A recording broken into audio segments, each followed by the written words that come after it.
Halo semua, selamat datang kembali di channel Fast Movie. Setelah beberapa bulan bersama, sampailah kita pada video terakhir dalam series kali ini, dimana jika melihat video sebelumnya, terasa seperti akan ada karakter penting yang harus mati. Tidak mungkin semua orang bisa keluar hidup-hidup. Calon korban pertama, tentu saja Marty dan Wendy, yang mana dia mendapat ancaman serius dengan diangkatnya Camilla sebagai pemimpin baru. Yang kedua yaitu Ruth dan juga Rachel, yang mana mereka berdua ingin mengambil alih Missouri Belle. Yang jelas-jelas, kasino itu sangat penting bagi kartel. Tidak menutup kemungkinan juga jika Charlotte dan Jonah akan menjadi korban. Pasalnya mereka berdua kini akan tinggal bersama kakeknya, yang mana itu berarti mereka akan menjadi sasaran empuk oleh para musuh-musuh Wendy. Kira-kira itulah benang merah untuk pengantar episode kali ini. Dari ketiga itu, siapakah karakter yang benar-benar akan mati? Kita sama-sama cari tahu jawabannya dengan masuk ke alur filmnya.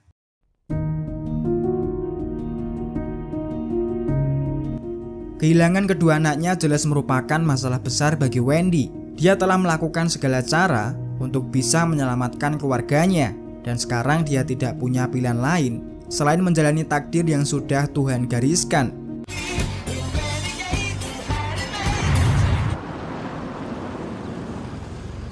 Wendy kemudian datang ke pusat kesehatan mental karena dia sadar perlu bantuan ahli untuk mengobati depresinya.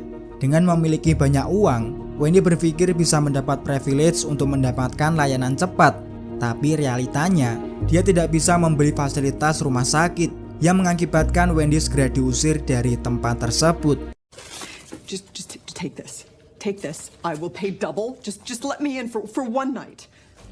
What? Hey! John! Dengan harta warisan dari Darlene, membuat Ruth menjadi salah satu orang terkaya di daerahnya. Dia mulai membangun rumah baru dengan berbagai fasilitas mewah. Kerjasamanya dengan Charles ternyata juga membuahkan hasil. Dia berhasil mengambil alih kasino dengan mewarisi saham Darlene dan membeli saham Charles atas bagiannya di kasino. Marty tahu betapa bahayanya semua ini. Keluarga Navarro bisa saja membunuh mereka semua karena telah mengacaukan bisnis mereka. Tetapi Ruth sepertinya tidak peduli. This casino is part of a much bigger operation, and you know that, Ruth. Not anymore, right? Masalah ini jelas membuat perputaran uang kartel melambat. Marty pun dipanggil untuk dimintai penjelasan. Meskipun masalah ini disebabkan oleh Ruth yang telah mengambil alih kasinonya, ternyata Marty masih menyembunyikan fakta ini di hadapan mereka. Your husband and marry me. I got Mary Schuler. Sementara di sisi lain, Jim menelpon dengan membawa kabar baik untuk Wendy. Dia mengabarkan jika ada nama-nama penting yang ingin bergabung ke dalam yayasannya. Kabar ini Wendy terima saat dia akan mengambil uang tunai di makam Buddy. Oh, Daddy! Get in here. What? Ternyata Wendy mengambil uang untuk menyuap ayahnya agar dia tidak jadi membawa kedua anaknya pergi. Tas berisi $2 juta itu ternyata tidak membuat ayahnya bergeming. Fine, take your drug money and go. Lalu di sana, Wendy menemukan kotak sepatu berisi minuman keras. Nah, ternyata masih belum bisa lepas dari kebiasaan buruknya, di mana hal ini semakin membuat Wendy yakin jika ayahnya tak lebih baik untuk mendidik kedua anaknya. You go, or I call. And I will kill you before I let you take my kids. Marty mencoba kembali berbicara dengan Ruth supaya dia bisa tetap mencuci uang di dalam kasino. Akan tetapi keinginan itu ditolak dengan alasan tindakan ini dapat mengotori catatan kriminalnya yang sudah bersih. And you and Wendy ain't gonna shit where I eat. Ketika Marty membahas masalah ini, Wendy menolak menggunakan yayasannya untuk mencuci uang. Dia telah memproyeksikan yayasannya sebagai bisnis masa depan yang akan sangat riskan jika seandainya terjamah tindakan kriminal. Hingga akhirnya Wendy diam-diam mengirimkan Nielsen sebagai ancaman. You need to let my colleagues launder their money. Rachel pun menemui Marty keesokan harinya, di mana Marty bersumpah kalau dia tidak mengirimkan pembunuh bayaran kepadanya. Akan tetapi dia sangat memohon agar supaya Rachel mau melakukan pencuci uang untuk yang terakhir kalinya. Meskipun Rachel mengiyakan permintaan itu, akan tetapi keputusan tetap ada di tangan Langmore, di mana Ruth menolak dengan tegas untuk menjadikan kasinonya sebagai ladang pencucian uang. Masalah ini akhirnya melebar sampai membuat Marty dan Wendy berdebat. Di tengah keputusasaan ini, Wendy memiliki ide gila untuk menyerahkan semuanya pada Camilla. Ceritakan semuanya kesepakatan kita padanya. Ubah dia menjadi boneka baru FBI. Beri dia tawaran untuk mempertahankan kekuasaan, membunuh Umar, dan mempertahankan semuanya. Jelas ini adalah langkah yang sangat beresiko, karena bisa jadi fakta ini akan membuat Camilla balik menyerang mereka. Akan tetapi jika seandainya rencana ini berhasil, dipastikan Marty dan Wendy akan terbebas dari tuntutan kartel. Suspicions. Tell her that we've been working for law enforcement. She'll kill us. No, we get an offer that's too good of a deal to turn down. Dengan segala pertimbangan, akhirnya Marty membiarkan semuanya terungkap. Sekarang Camilla tahu segalanya. Dia sendiri bahkan bingung kenapa mereka memberitahukan semua rahasia ini. What makes you think I won't kill you? Because with us, you get the FBI. You get to run the biggest cartel in the world and never be on any most wanted list. Untungnya jawaban itu sangat memuaskan Camilla, hingga terjadilah kesepakatan besar di antara mereka. Dan setelah itu, Camilla berpesan ingin bertemu dengan Umar untuk yang terakhir kalinya. I'll need to visit Omar one last time. We'll look into it, but it may not be possible. I believe you make it possible. Dalam kunjungan terakhir ini, mereka berdua berbagi kenangan masa lalu, yang mana pertemuan ini membuat Umar peka tentang apa yang ingin adiknya lakukan padanya. Umar akhirnya mengaku jika dia tidak membunuh Harvey. Umar sengaja menggunakan kematian Harvey hanya untuk mengamankan kekuasaan saja. Yo no maté a Harvey. Solo utilicé su muerte para ver quién era quién. Obrolan ini tentu saja membuat Camilla yakin jika Wendy tahu lebih banyak daripada yang diungkapkannya. Marty pun segera ditelepon untuk mencari tahu siapakah pelaku pembunuhan Harvey yang sebenarnya. Di sini Marty bisa saja langsung menyebutkan nama itu dengan mudah, akan tetapi hal itu akan membuat Ruth terbunuh, sekaligus merusak kepercayaan Camilla terhadap keluarganya. Sehingga dengan pintar Marty menjawab, I apologize. I'll look into it for you if you'd like, but Umar yang merasa tak nyaman dengan kunjungan Camilla tadi, segera mengirimkan pastor untuk berbicara dengan Wendy. He had an uncomfortable visit from his sister today, and he wants to talk to you and Marty. Tampaknya pastor menyadari jika Wendy sedang tidak baik-baik saja. Mereka pun sempat terlibat percakapan pribadi, yang ternyata masalah Wendy ini juga pernah dialami oleh pastor di masa lalu. Pendeta tersebut menceritakan tentang hubungannya yang buruk dengan ayahnya. Ayahnya selalu memukuli semua keluarganya. Ia menjelaskan bagaimana caranya bisa berdamai dengan masalah itu, di mana cara itu adalah dengan membunuh atau bergabung dengan gereja. Wendy tiba-tiba mendapatkan ide dan langsung berjalan pergi. Wendy kembali ke rumah sakit jiwa dan memberitahu resepsionis bahwa dia akan membunuh ayahnya jika mereka tidak mengizinkannya menginap di tempat ini. Mereka pun akhirnya memasukkan Wendy ke dalam rumah sakit. Dia meminta Marty agar memberitahukan anak-anak jika dia sedang dirawat, di mana dia tidak akan pergi sebelum mendapatkan kedua anaknya kembali. Sementara di sisi lain, Ruth menyadari jika ada mobil yang sedang mengikutinya. Begitu dia tahu jika itu adalah Nielsen, dia segera masuk ke kantor polisi untuk berbicara dengan Wyckoff. Dia mengungkapkan bahwa pria yang dituduh sebagai pembunuh White adalah orang yang tidak bersalah, karena pelaku yang sebenarnya ialah Harvey, seorang bos kartel Meksiko yang sudah ia bunuh di Chicago. Ruth juga mengatakan jika Harvey lah yang telah membunuh Sheriff Nix. maybe you should get yourself a lawyer before you say anything else. No need. Dia sadar jika cerita ini mungkin terdengar gila. Begitu gilanya, sampai Wyckoffmu tak bisa berkata-kata. Mungkin Ruth tahu jika dia akan mati, sehingga dia ingin memperbaiki kesalahannya dengan membebaskan seorang tahanan yang tidak bersalah. Saat dia keluar dari kantor, dia menyadari mobil Nielsen telah pergi, yang mana ini membuatnya semakin panik. Dia pun segera menelpon Rahel untuk memperingatkan bahwa Nielsen akan datang. Dia menyuruhnya mengambil senapan dan naik ke atap rumah. Rahel pun menuruti semua ucapan itu, di mana ketika Rahel melihat Nielsen, dia langsung membunuhnya.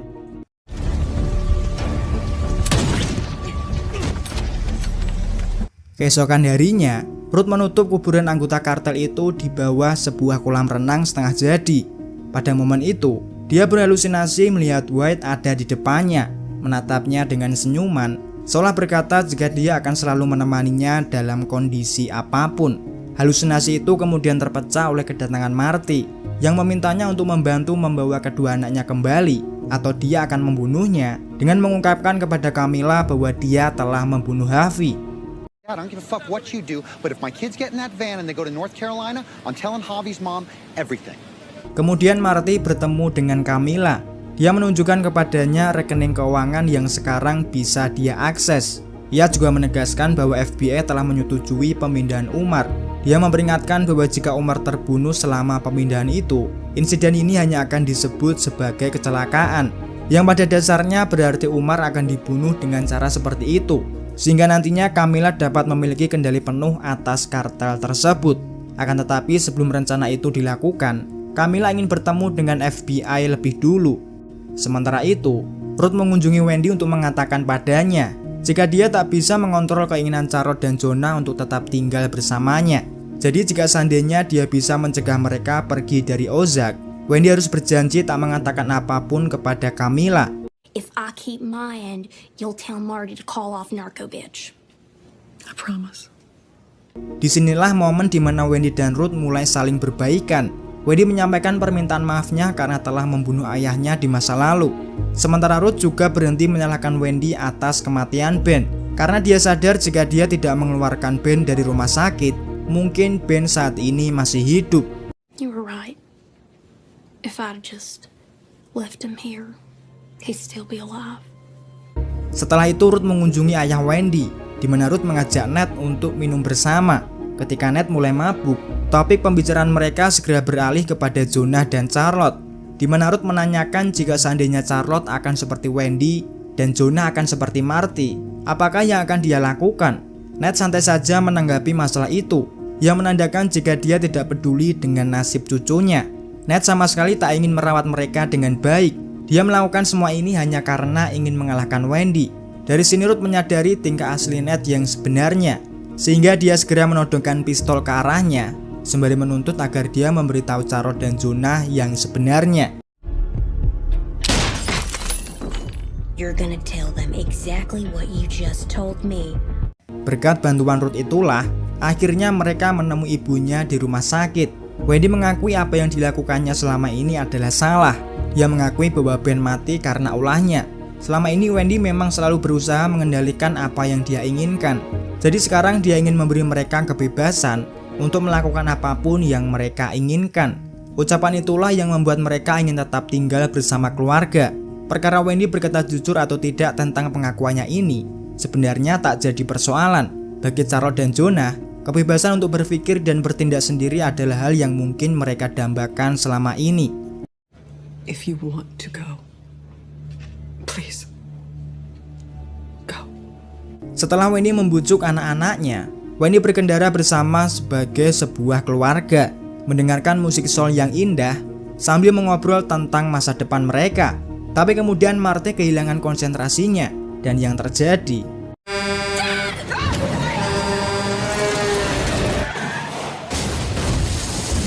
mobil mereka terbalik ke pinggir jalan. Marty berhasil keluar lebih dulu, yang kemudian disusul oleh kedua anaknya. Namun pada awalnya Wendy tidak merespon dengan baik. Dia bernapas ringan dan perlu ditarik keluar oleh Marty. Tetapi untungnya Wendy lekas mendapatkan kesadarannya kembali. Musibah ternyata tak hanya sampai di situ. Ketika mereka kembali ke rumah, Pastor Benitez menjelaskan kepada Martin dan Wendy bahwa Umar ingin menemui mereka sekarang juga. Dia mengatakan jika Nielsen telah menghilang, di mana kejadian ini sangat membuat Umar gelisah. Run a quick errand first. I won't be long. I need to know if Nelson is in the bottom of your pool. Dari ekspresi wajahnya, Marty tahu jika Nielsen telah dia bunuh, yang mana itu membuat Marty sangat frustasi.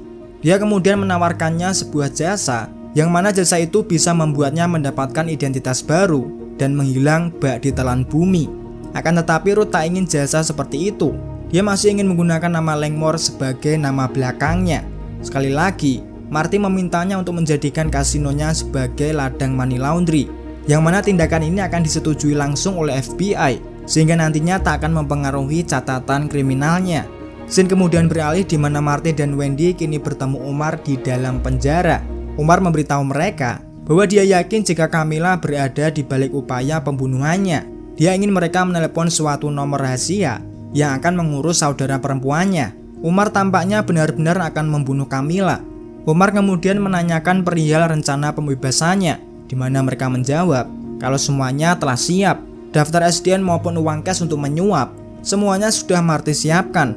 Akan tetapi rencana pembebasan ini sepertinya hanya akan sebatas angan-angan Umar saja.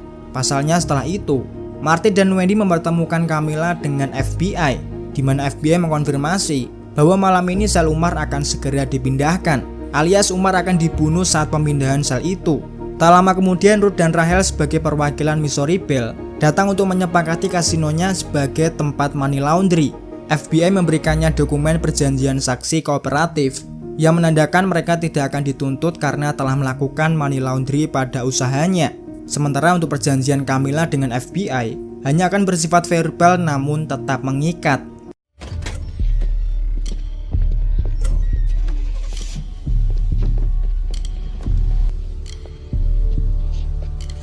No celebrating yet.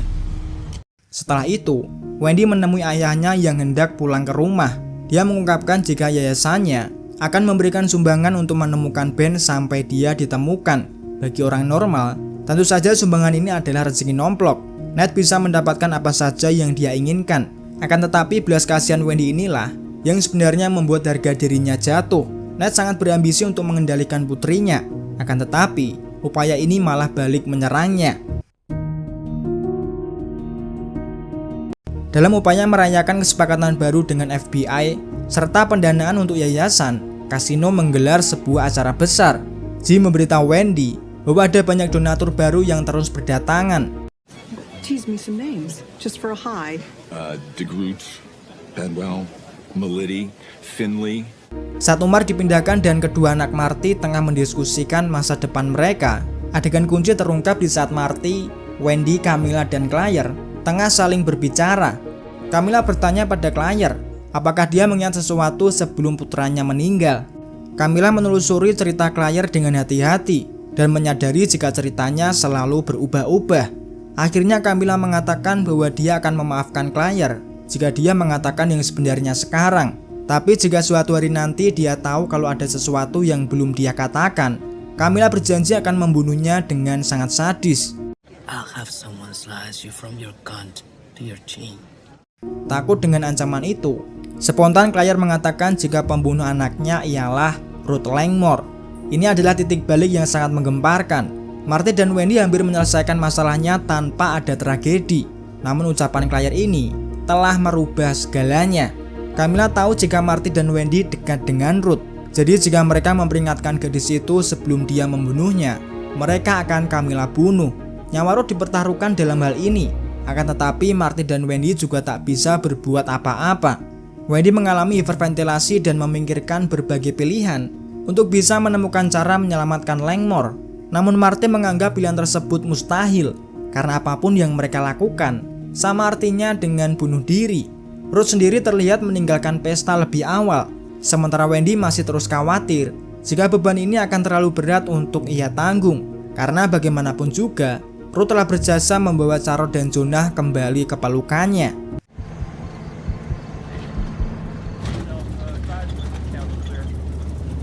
Selama pemindahan Umar, mobil tersebut tiba-tiba berhenti di tengah jalan. Salah satu petugas keluar dan langsung membunuh si sopir. Petugas itu kemudian memberi Umar pistol dan menyuruhnya untuk segera pergi. Namun saat baru beberapa meter ia berjalan,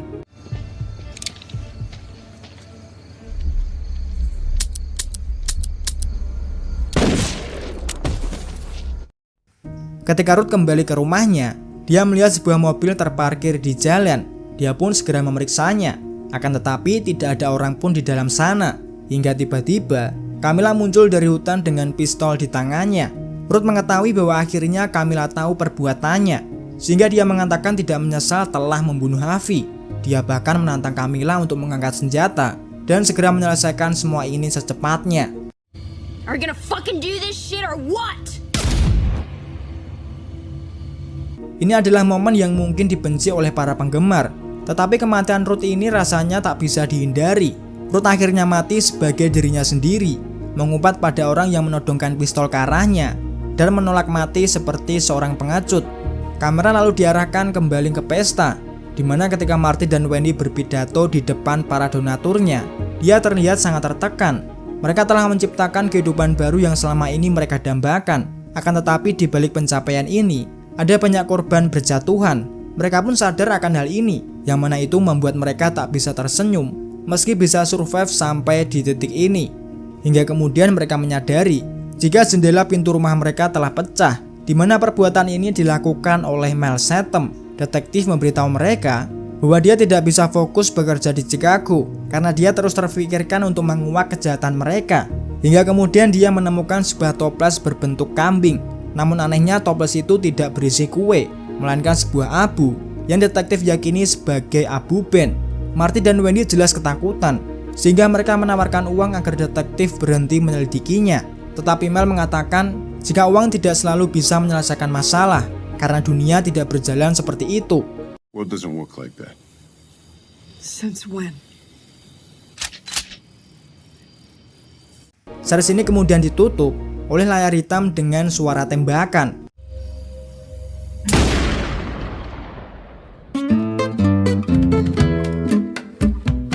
Dan itulah akhir dari series Ozark, sebuah drama komprehensif dengan ending yang menarik sekaligus problematik. Mungkin tidak semua orang bisa terpuaskan oleh ending kali ini. Fast Movie setuju jika Ruth memang harus mati, tetapi keluarga Marty yang telah menyebabkan semua kekacauan ini dan sama sekali tidak mendapatkan konsekuensi apapun cukup membuat Fast Movie berkata kasar, namun kasar dalam artian berbeda. Meskipun tidak seperti Breaking Bad yang mengambil ending win-win untuk penonton, Ozark patut diacungi jempol karena elemen kejutan dalam setiap episodenya. Hampir selalu ada plot twist yang membuat penonton jantungan, dan itulah yang menjadi ciri khas dari series ini. Cukup sekian video kali ini, dan terima kasih yang udah ngikutin series ini sampai tamat. Selamat makan uang haram bagi Marty dan sekeluarga, dan awas ditembak dari belakang.